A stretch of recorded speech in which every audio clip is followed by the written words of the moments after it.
Hello friends, எல்லாரும் எப்படி இருக்கீங்க? வாங்க, இன்னைக்கு நம்ம பார்க்க போகிறது egg plant with egg stuff எப்படி செய்யலான்னு பார்க்கலாம் வாங்க.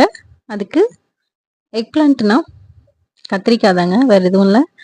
கத்திரிக்காயை பெரிய கத்திரிக்காய், பெல்தி கத்திரிக்காய்னு சொல்லுவோம் இல்லைங்களா, அது கடையில் வாங்கிக்கோங்க. பர்பிள் கலரில், நீங்கள் க்ரீன் கலரில் கூட கிடைக்கும். பர்பிள் கலர்னால் பார்க்க அட்ராக்டிவாக இருக்கும். அதை வாங்கிட்டு உள்ளே இருக்க போர்ஷனை கட் பண்ணி எடுத்துக்கோங்க. நைஃப்பில் தான் கட் பண்ணணும்னு இல்லை, ஷார்ப்பான சின்ன மூடி இருந்துச்சுன்னா போதும்.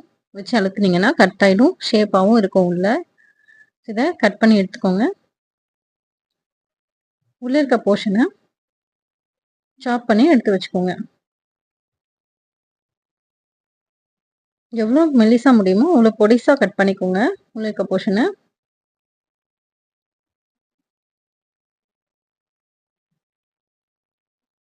இதை சாப் பண்ணிவிட்டு தனியாக எடுத்து வச்சுக்கோங்க.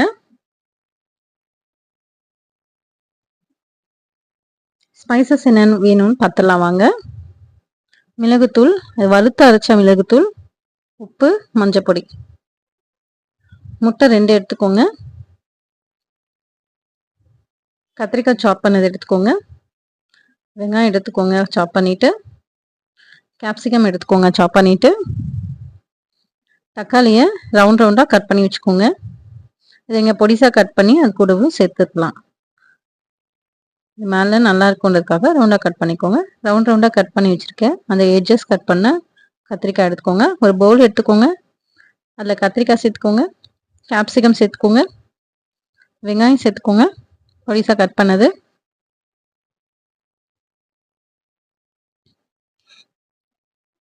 இது கூட ஸ்பைசஸ் சேர்த்துடலாம். மஞ்சப்பொடி சேர்த்துக்கோங்க, உப்பு சேர்த்துக்கோங்க, மிளகுத்தூள் சேர்த்துக்கோங்க, முட்டை 2 முட்டை சேர்த்துக்கோங்க. அப்போ தான் நல்லா சாலிடாக இருக்கும். நீங்கள் குக் பண்ணும்போது நல்லா வரும்.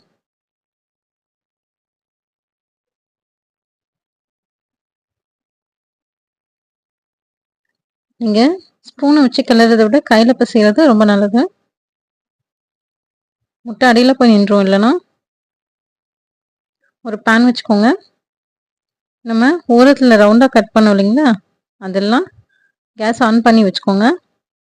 அதெல்லாம் சேர்த்து வெளியே இருக்க போர்ஷனை குக் பண்ணுற மாதிரி எண்ணெய் விட்டு மூடி போட்டு மூடி குக் பண்ணி எடுத்துக்கோங்க. ஃபஸ்ட்டு நான் குக் பண்ணல, ஆனால் குக் பண்ணிங்கன்னா நம்ம வீட்டில் எல்லோரும் குக் பண்ணி தான் சாப்பிடுவாங்க. நான் எல்லாமே ஹாஃப் குக்கில் தான் சாப்பிடுவோம். நாங்கள் வீட்டில் most of the time half குக்கில் தான் சாப்பிடுவோம். அதனால் நான் அதை எண்ணெய் விட்டு குக் பண்ணல. நீங்கள் தயவுசெய்து எண்ணெய் விட்டு மூடி போட்டு குக் பண்ணிவிடுங்க.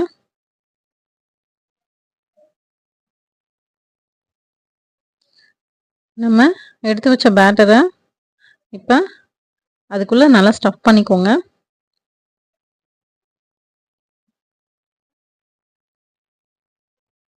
எல்லா ஹோல்ஸ்லையும் ஸ்டஃப் பண்ணிவிட்டு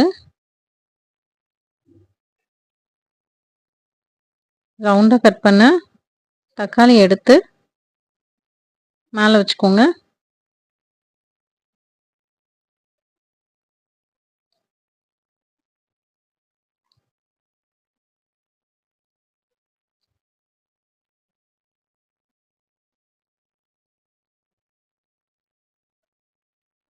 மேலே வச்சுட்டு இதுக்கு நீங்கள் மேலே கொத்தமல்லி தூவிக்கலாம். நான் ஹெர்ப்ஸ் போட்டிருக்கேன். கொஞ்சம் வாசனை நல்லா இருக்கும்ன்றதுனால ஹெர்ப்ஸ் சேர்த்துருக்கேன். ஹெர்ப்ஸ் சேர்த்திங்கன்னா கொஞ்சம் ஸ்மெல் நல்லாயிருக்கும், சாப்பிட்றதுக்கும் நல்லாயிருக்கும் டேஸ்ட்டு. இது மிக்ஸ்டு ஹெர்ப்ஸ் தான். இது உங்கள்கிட்ட தனியாக பேசில் ஒரிகானோ இருக்குன்னா கூட நீங்கள் சேர்த்துக்கலாம்.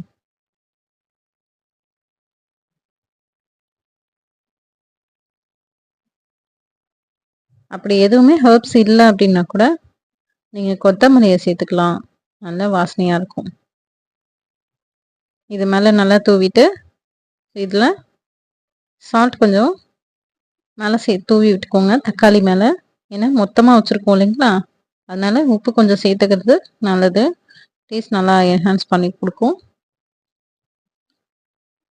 மேல ஃபர்ஸ்ட்டு எண்ணெய ஸ்ப்ரே பண்ணிக்கோங்க. ஏன்னா மேல இருக்கிறதெல்லாம் குக் ஆகணுன்றதுனால.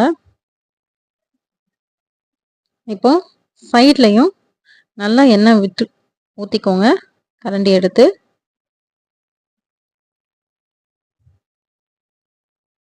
நல்லா எண்ணெய் ஊத்திட்டு மூடி போட்டு மூடி குக் பண்ணிக்கோங்க.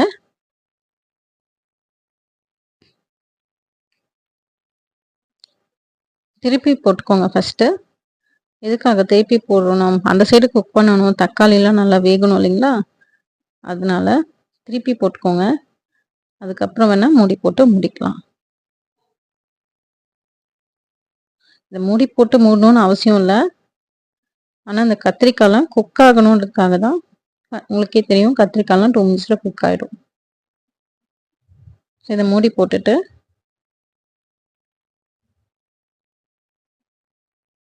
கொஞ்ச நேரம் கழிச்சு மூடிய ரிமூவ் பண்ணிட்டு திருப்பி போடுங்க. கத்திரிக்காய்லாம் கொஞ்சம் குக் ஆயிருக்கும்.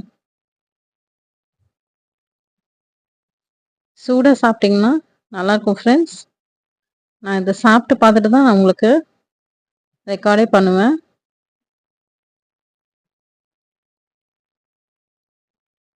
நல்லா இருந்ததுனா தான் அப்லோட் பண்ணணும் இல்லைங்களா? அதனால. Thank you. இந்த ரெசிபி சாப்பிட்டு பார்த்துட்டு கமெண்ட் பாக்ஸ்ல எப்படி இருக்குன்னு சொல்லுங்க.